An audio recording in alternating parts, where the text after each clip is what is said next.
আমাদের শরীরের রোগ প্রতিরোধ ক্ষমতা বা ইমিউনিটি ভালো থাকলে ভাইরাস ও ব্যাকটেরিয়ার সংক্রমণ থেকে বাঁচা যায়। তাই আসুন জেনে নেই রোগ প্রতিরোধ ক্ষমতা বাড়ানোর সহজ উপায়, যা আমাদের শরীরকে ভেতর থেকে শক্তিশালী করবে। প্রতিদিনের খাবারে ভিটামিন সি এবং ডি, জিঙ্ক ও প্রোটিন সমৃদ্ধ খাবার রাখুন। আমলকি, লেবু, কমলা, টক দই, বাদাম ও মাছ রোগ প্রতিরোধ ক্ষমতা বাড়াতে সাহায্য করে। প্রতিদিন অন্তত 30 মিনিট হালকা ব্যায়াম করুন। হাঁটা, যোগব্যায়াম বা ফ্রি হ্যান্ড এক্সারসাইজ করলে শরীর অ্যাক্টিভ থাকবে এবং ইমিউন সিস্টেম শক্তিশালী হবে। 7 থেকে 8 ঘন্টা পর্যাপ্ত ঘুম রোগ প্রতিরোধ ক্ষমতা উন্নত করে। পর্যাপ্ত বিশ্রাম না নিলে শরীর দুর্বল হয়ে পড়ে এবং সহজেই সংক্রমিত হতে পারে।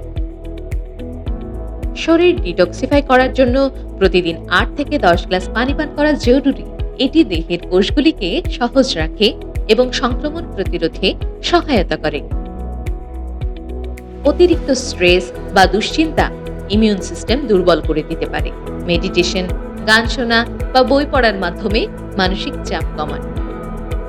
শক্তিশালী রোগ প্রতিরোধ ক্ষমতা মানেই সুস্থ জীবন।